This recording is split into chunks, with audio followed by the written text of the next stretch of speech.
मंच पर उपस्थित हमारे प्रदेश के अध्यक्ष डॉक्टर लक्ष्मीकांत जी, मेरे सहयोगी धर्मेंद्र जी, हमारे ज्येष्ठ कार्यकर्ता बांके बिहारी जी, कमल जी, पुरुषोत्तम खंडेलवाल जी, डॉक्टर गोयल जी, मेरे सहयोगी श्रीकांत शर्मा, श्री पदम सिंह जी, आशुतोष टंडन जी, राम प्रताप सिंह जी, रविकांत जी, श्रीमती मनीषा जी, संयोजक राजेश चौधरी जी और उपस्थित सभी भाई और बहनों, ये भूमि चौधरी चरण सिंह साहब के नेतृत्व में किसान आंदोलन को और किसानों की दिशा को जिन्होंने एक दशा देने की अपने जीवन में कोशिश की, ऐसे चौधरी चरण सिंह जी की भूमि है। इस देश के इतिहास में अगर सही अर्थ में किसानों के मसीहा के रूप में अगर किसी को मानते हैं कि जिन्होंने अपने जीवन में जो भी राजनीतिक निर्णय किए, हर बार ये सोचा कि देश के किसानों का भला कैसे होगा, इसी आधार पर किसानों के हित में जिन्होंने जीवन भर काम किया, वो चौधरी चरण सिंह साहब को इस देश कभी भूल नहीं सकता। चौधरी चरण सिंह जी ने बहुत विचारपूर्वक एक भूमिका ली कि कांग्रेस पार्टी इस देश के किसानों का भला नहीं कर सकती। कांग्रेस पार्टी देश के किसानों के विरोध में नीतियां अपनाती है और किसानों को अगर कर्जे के बोझे में दबाकर गांव गरीब मजदूर किसान को बर्बाद करने का काम इस देश के राजनीतिक इतिहास में किसी ने किया है तो इसके लिए सबसे ज्यादा कांग्रेस पार्टी जिम्मेदार है। ये चौधरी चरण सिंह साहब का डायरेक्ट बिल्कुल खुरगर मत था। और आज मुझे इस बात का दुख हो रहा है कि चौधरी साहब ने अपने जीवन में कांग्रेस विरोध की राजनीति की और उनके सुपुत्र अजीत सिंह जी सत्ता के चंद टुकड़ों को चाटने के लिए सोनिया जी और मनमोहन सिंह जी के दरबार में झंडा हिलाने का काम कर रहे हैं। मैं कभी कभी मुझे लगता है कि क्या मंत्री पद नहीं मिला तो क्या आदमी जिंदा नहीं रहता? पार्टी कोई भी आए, नेता कोई भी बने, मंत्री मैं बनूंगा। गंगा गए गंगा गा, गंगा दास जमुना गए जमुना दास, पानी तेरा रंग कैसा जिसमें मिलाए वैसा।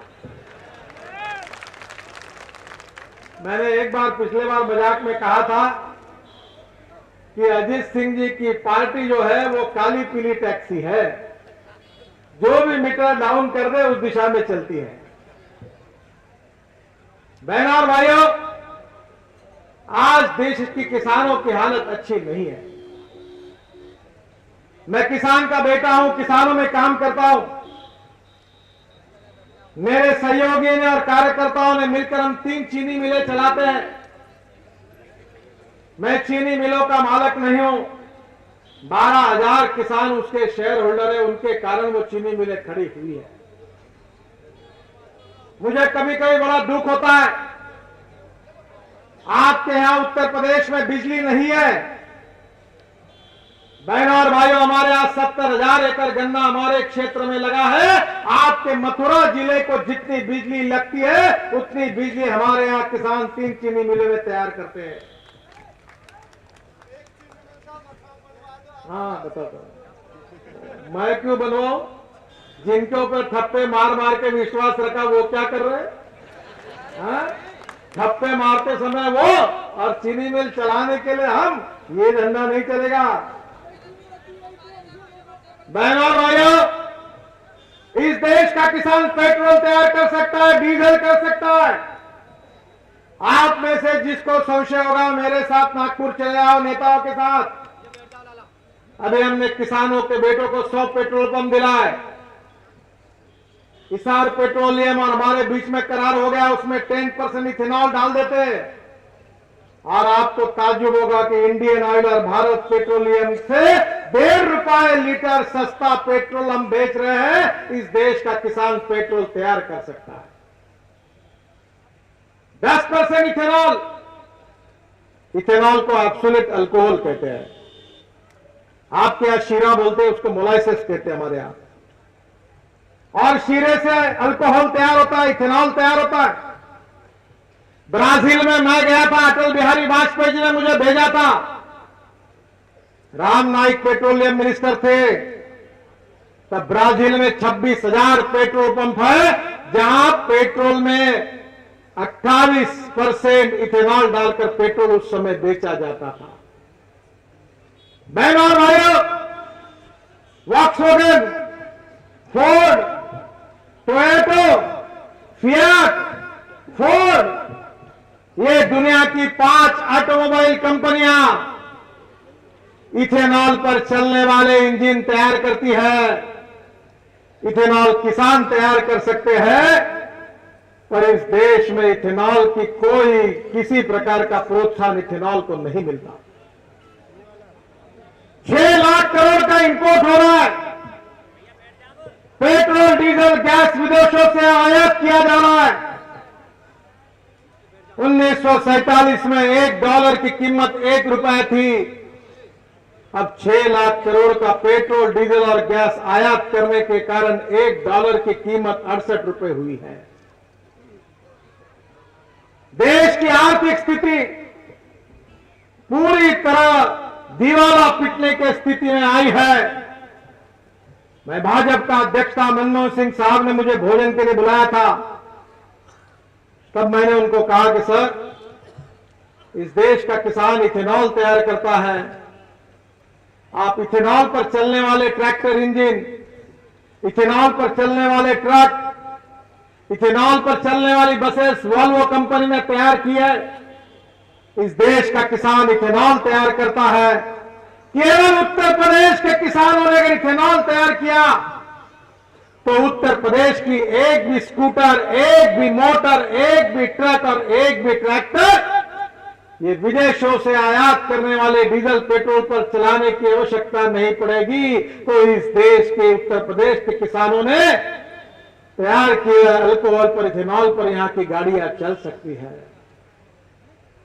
मनमोहन सिंह साहब ने मुझे पूछा कि नितिन जी, आप कह रहे हो वो बात सही है, बहुत अच्छी बात आप कह रहे हो, पर मुझे बताओ ये क्यों नहीं हो रहा? What is the reason?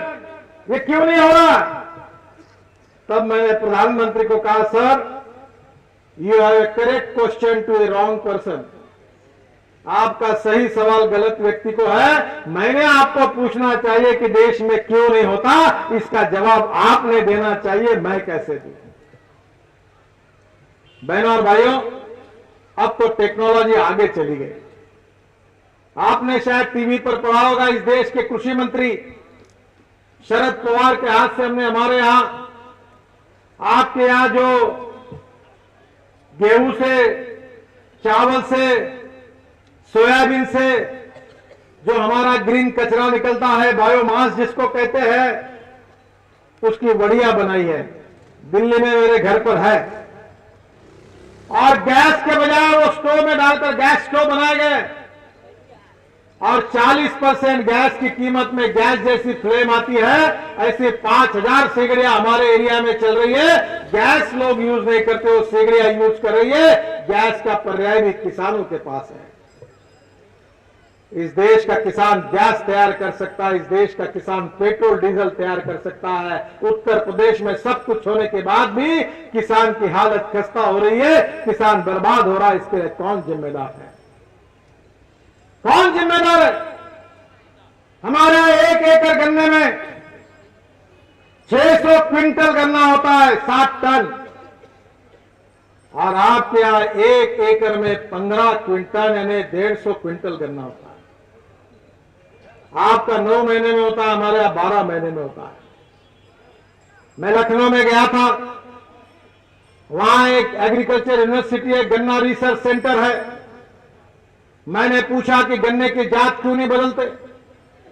265-98-032 से जाते क्यों नहीं लाते? तो डायरेक्टर ने मुझे बताया कि सरकार की परमिशन लगती है। बहनों और भाइयों, मुझे माफ करिए, किसान अगर इस प्रकार से दुखी है, किसान के मालों को कीमत नहीं मिल रही है, तो बहनों और भाइयों, इसके लिए मुलायम सिंह जी और मायावती जिम्मेदार नहीं है। अगर इसके लिए जिम्मेदार है तो उत्तर प्रदेश के किसान जिम्मेदार है, उत्तर प्रदेश की जनता जिम्मेदार है कि जो जात के आधार पर और सांप्रदायिकता के आधार पर इस अकार्यक्षम और भ्रष्ट नेताओं को बार बार चुनकर देते हैं, जिन्होंने आपका सत्यानाश किया, इसके लिए आप जिम्मेदार हैं। मैं क्षमा मांगता हूं आपको। हार्ट का ऑपरेशन करना है तो आपको अच्छा डॉक्टर चाहिए। तब नहीं कहते हमारे जात वाला मरो वहां जाके, तब आपको अच्छा डॉक्टर चाहिए। जब आपको रेस्टोरेंट में जाना है तो अच्छा होटल चाहिए, और जब वोट देने की बात आई तो कोई भी रहे अपने जात वाला मारो ठप्पे, तो लो कैसा लग रहा, अच्छा लग रहा ना। कौन सी सरकार आई? मुलायम सिंह जी की सरकार। क्या इस सरकार के पास उत्तर प्रदेश के विकास का कोई कार्यक्रम है? मेरे क्षेत्र में मैंने सरकार के बिना 15,000 युवाओं को रोजगार दिया है, और अगले 2 साल में 50,000 युवाओं को रोजगार दूंगा सरकार के मदद के बिना। अगर भारतीय जनता पार्टी की सरकार रहती तो उत्तर प्रदेश के 25 लाख किसानों के बेटों को हम रोजगार देते। पर इस सरकार को उत्तर प्रदेश के गरीब गांव, गरीब मजदूर किसान के बेटों को रोजगार देने की चिंता नहीं है। मुलायम सिंह जी को चिंता है कि अखिलेश को रोजगार कैसे मिले। अजीत सिंह को चिंता है कि जयंत को रोजगार कैसे मिले, और सोनिया गांधी को चिंता है कि उनका शहजादा राहुल गांधी को रोजगार कैसे मिले। गांव में जो है वो मुरारी भाई वो घंटा बजाने का काम करते रहे और आरती गाने का काम करते रहे, उनको कुछ नहीं। इन तीनों को रोजगार मिल गया, न जात पर न बात पर। सोनिया की बात पर मोहर लगेगी, हाथ पर लगा। क्या चल रहा है? गेहूं सस्ता है, ब्रेड बिस्किट महंगे। आज गेहूं पर किलो क्या भाव है और बिस्किट कितने में मिलता है? संतरा सस्ता है, संतरे का जूस महंगा है। टमाटर सस्ते हैं, सॉस महंगा है। आम सस्ता है, उसका जूस महंगा है। और बहनों और भाइयों, मैं मुंबई में रहता हूं, और मुंबई की हालत तो ऐसी है कि बर्तन मांजने के लिए जो राख मिलती है वो भी 20 रुपए किलो के भाव से मिलती है, और अपने गेहूं और चावल को 15 और 16 रुपए किलो का भी भाव नहीं मिलता। ऐसी विचित्र स्थिति अपने किसानों की बनी हुई है। किसानों की टोपी भू विकास बैंक में गिरवी है, कुर्ता राष्ट्रीयकृत बैंक में गिरवी है, और धोती साहूकार के पास गिरवी है। पूरा किसान कर्जे के बोझे में मर रहा है। गांव में जाने के लिए रोड नहीं है। अटल बिहारी वाजपेयी देश के प्रधानमंत्री थे, उस समय मैं महाराष्ट्र में मंत्री था। मैंने मुंबई और पुणे के बीच में एक एक्सप्रेस हाईवे बनाया। आपका जो हाईवे बना है इससे भी अच्छा हाईवे बना है। 107 किलोमीटर पर आवर के स्पीड से गाड़ी दौड़ती है। लोगों ने कहा इससे भी वो अच्छा है। मुंबई में 55 उड्डान पुल बना है, और समुद्र में टीवी पर आप देखते हो वरली बांद्रा सीलिंग प्रोजेक्ट, वो भी बनाने का सौभाग्य मुझे मिला। अटल बिहारी वाजपेयी जी ने मुझे कहा कि हिंदुस्तान के हर गांव को मजबूत रोड से बनाने वाला योजना आप तैयार करो। बहनों और भाइयों, 60,000 करोड़ रुपए की प्रधानमंत्री ग्राम सड़क योजना बनाने का सौभाग्य मुझे मिला। और अटल बिहारी वाजपेयी हिंदुस्तान के इतिहास के एक ही थोर पुरुष है कि जिनके कार्यकाल में 6.5 लाख गांवों में से 1,70,000 गांवों को मजबूत रोड से जोड़ने का काम हिंदुस्तान के इतिहास में किसी नेता ने किया है तो उसका नाम है अटल बिहारी वाजपेयी, जिन्होंने किया। मैं पिछली बार आया था, आपके यहां उस गांव में गया था। वाजपेयी जी मेरे साथ थे, सुषमा स्वराज जी थी, श्रीनगर। तो एक हीरो होंडा पर एक पत्नी को लेकर अपना एक नौजवान जा रहा था। मेरे गाड़ी को ओवरटेक किया, पुलिस की गाड़ी सामने थी, मेरे तरफ देख रहा था। तो मैंने एक को कहा, देखो हमको देख रहा है। थोड़े देर के बाद ध्यान में आया वो हमको नहीं देख रहा था, तो रास्ते में इतने खड्डे थे तो देख रहा था कि पीछे बैठी हुई पत्नी है कि गिर गई, है कि गिर गई। वो हमारे तरफ नहीं देख रहा। क्या रोड की हालत है, बिजली नहीं, रोड नहीं, रोजगार नहीं, किसान के माल को कीमत नहीं, फिर भी ठप्पे मार रहे हैं। बहन और भाइयों, उत्तर प्रदेश धनवान है पर यहां की जनता गरीब है।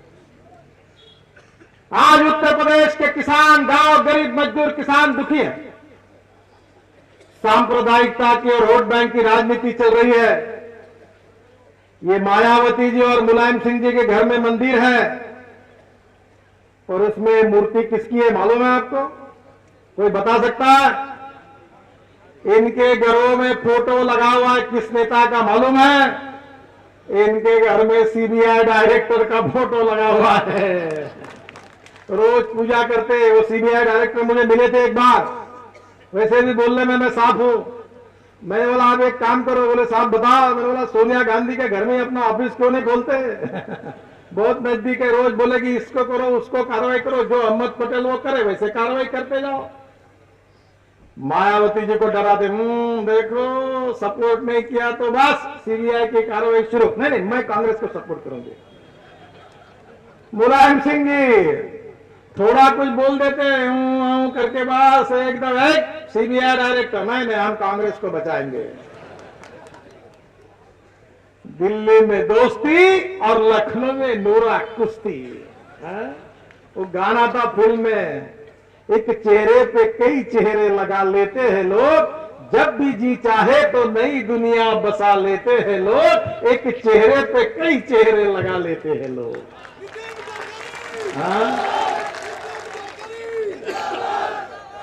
अरे ये मुलायम सिंह जी और मायावती में हिम्मत है। अजीत सिंह तो सरकार में जाकर कांग्रेस के गोद में बैठे और मुलायम सिंह जी और मायावती जी सोनिया जी को कुर्निसात कर रही है। लखनऊ में कुश्ती और दिल्ली में दोस्ती। राज क्या है? अरे है कोई मायका लाल जो बता दे ये राज क्या है? कि दिल्ली में दोस्ती हो रही है, सरकार को बचाने का काम कर रहे हैं और दिल्ली और लखनऊ में आकर एक दूसरे से लड़ रहे हैं। ये नौटंकी और नाटकबाजी समाजवादी पार्टी और बहुजन समाज पार्टी में बंद कर देना चाहिए। एक बार साफ बता दो कि कांग्रेस पार्टी आपका मित्र पक्ष है कि आप विरोधी पक्ष है उनके। एक बार साफ बता दो। पर बहनों और भाइयों ये नहीं बता सकते। हमारा नाम लेते, भारतीय जनता पार्टी को जातिवादी और सांप्रदायिक कहते। क्या चल रहा है उत्तर प्रदेश में? मुख्यमंत्री जब शपथ लेता है तो क्या कहता है? वो कहता है कि मैं सब जात पंथ धर्म भाषा और सेक्स सबके आधार पर सबके साथ न्याय करूंगा, सबके साथ समान न्याय करूंगा। अखिलेश जी ये कौन सा न्याय है? एक जमात के लोग उसकी लड़की के साथ दुर्व्यवहार होता है, उन्हीं के लोगों को पीटा जाता है, उन्हीं को मारा जाता है और सफेद टोपी पहनकर मुल्ला बनकर आप वोट बैंक की राजनीति के लिए नया तमाशा खड़ा करते हो। ये नाटकबाजी क्या है? भारतीय जनता पार्टी ने कभी जात पंथ धर्म भाषा के आधार पर राजनीति नहीं की।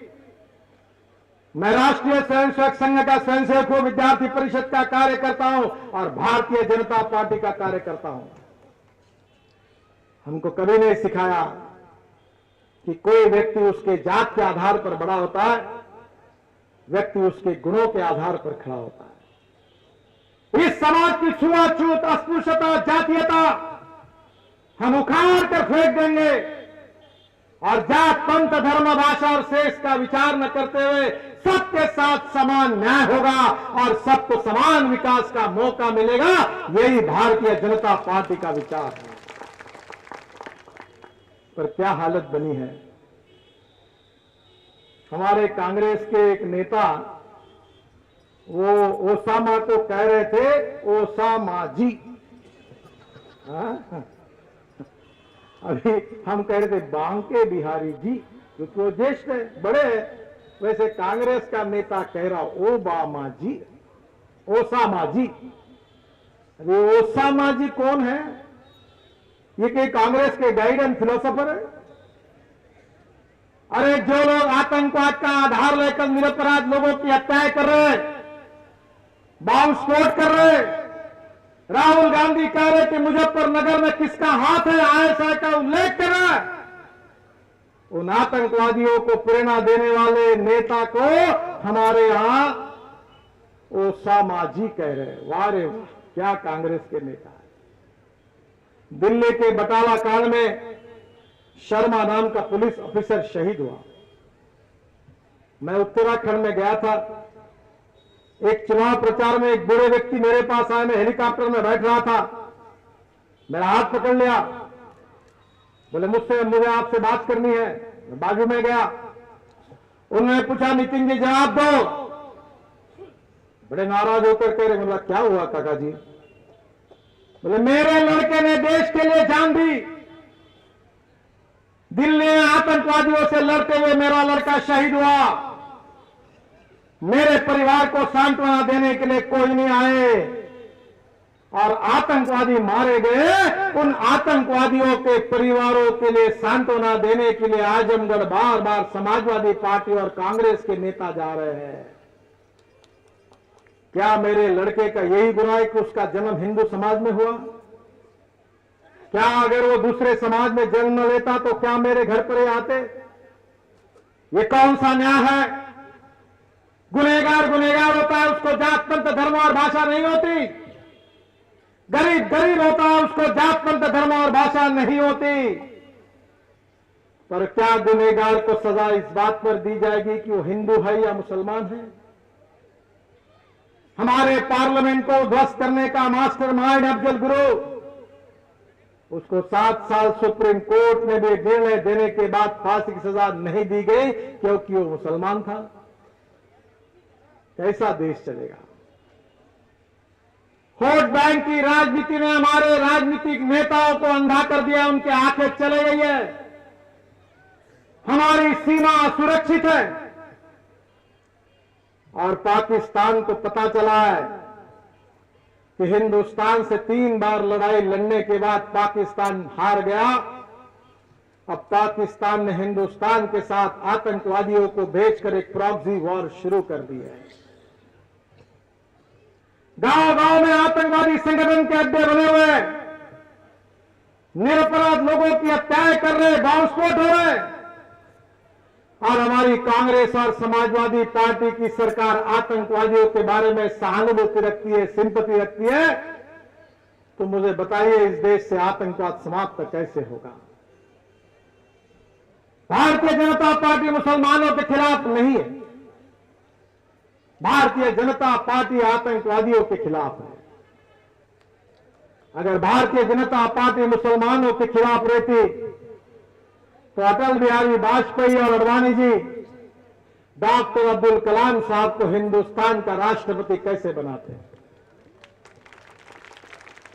मैं अध्यक्ष था, राष्ट्रपति का चुनाव आया, हमारे पार्टी से हमने सोनिया जी को प्रस्ताव दिया कि डॉक्टर अब्दुल कलाम साहब हिंदुस्तान के राष्ट्रपति, उनको और एक टर्म दी जाए। भारतीय जनता पार्टी आपको सहयोग करने के लिए तैयार है। तब सोनिया मैडम जी ने कहा कोई भी चलेगा पर डॉक्टर अब्दुल कलाम साहब नहीं चलेंगे। यह कहकर उनकी उम्मीदवारी का विरोध करने वाली कांग्रेस पार्टी ये मुसलमानों की मसीहा बनती है और हमारे बारे में मुसलमानों के विरोधी करके प्रचार किया जाता है। 9 राज्यों में हमारी सरकार थी, अभी भी है। क्या कोई बता सकता है कि शिवराज जी के राज में, नरेंद्र मोदी के राज में क्या भारतीय जनता पार्टी ने अल्पसंख्यक समाज पर अन्याय करने वाला कोई निर्णय किया है? बहनों और भाइयों, गलत प्रचार किया जा रहा है, लोगों को भड़काया जा रहा है। देश संकट में है, आर्थिक स्थिति पूरी तरह से देश दिवाला पिटने की स्थिति में आया है। फिर से एक बार देश का सोना गिरवी रखना पड़ेगा, ऐसी देश की हालत बनी हुई है। भ्रष्टाचार के रिकॉर्ड कांग्रेस पार्टी ने तोड़ दिए हैं। 2G स्पेक्ट्रम आसमान में, वहां भ्रष्टाचार, कॉमनवेल्थ गेट जमीन पर, उसमें भ्रष्टाचार, और पाताल में घुसकर अपना मुंह काला करके कोयले में भी 1,86,000 करोड़ का भ्रष्टाचार, जहां जाए वहां कांग्रेस वाले लूट रहे हैं। कल मेरे पास गुलाम अली आए थे पाकिस्तान के गजल गायक घर पर। मैं उनकी गजल बहुत पसंद कर रहा था, तो मजाक में चर्चा हो रही, तो मैंने कहा था अनूप जलोटा का एक भजन है कि राम नाम की लूट मची है, लूट सके तो लूट। तो कांग्रेस वाले भजन गा रहे हैं कि सोनिया मनमोहन सिंह के नाम की लूट मची है, लूट सके तो लूट, जितना मिलता लूट और रख और भाग जा। एक पांव हटाओ, गरीबी हटाओ। ये पंजा देश का सत्यानाश कर रहा है। और ये जो कांग्रेस खड़ी है, मुलायम सिंह के ताकत के भरोसे खड़ी है, ये कांग्रेस मायावती जी के समर्थन से खड़ी है, ये कांग्रेस अजीत सिंह के आधार पर खड़ी है। बहनों और भाइयों, ये तीनों पार्टियां कांग्रेस पार्टी की बी टीम है। अगर कांग्रेस को हटाना है तो तीनों को भी हटाना होगा।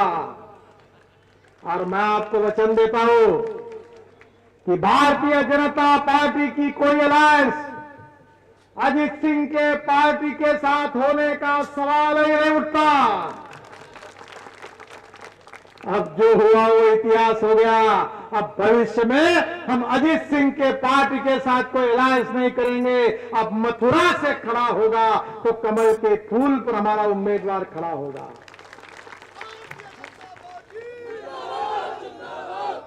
बहनों और भाइयों, गांव गरीब मजदूर किसान दुखी है, देश संकट में है, भ्रष्टाचार हटाना है, महंगाई को कम करना है, बेरोजगारों को रोजगार देना है और हिंदुस्तान को भय भूख और भ्रष्टाचार से मुक्त कराना है। अगर हिंदुस्तान को सुखी, समृद्ध, संपन्न और शक्तिशाली बनाना है तो एक ही मार्ग है कि नरेंद्र मोदी के नेतृत्व में परिवर्तन करो, भाजपा को जिताओ, कांग्रेस को हटाओ, भ्रष्टाचार को मिटाओ और कम से कम महंगाई को पूरी तरह से गाड़ दो और कमल के फूल पर भाजपा को जिताओ। यही मार्ग आपके सामने है। जात पात की बात छोड़ दो। सवाल ये नहीं है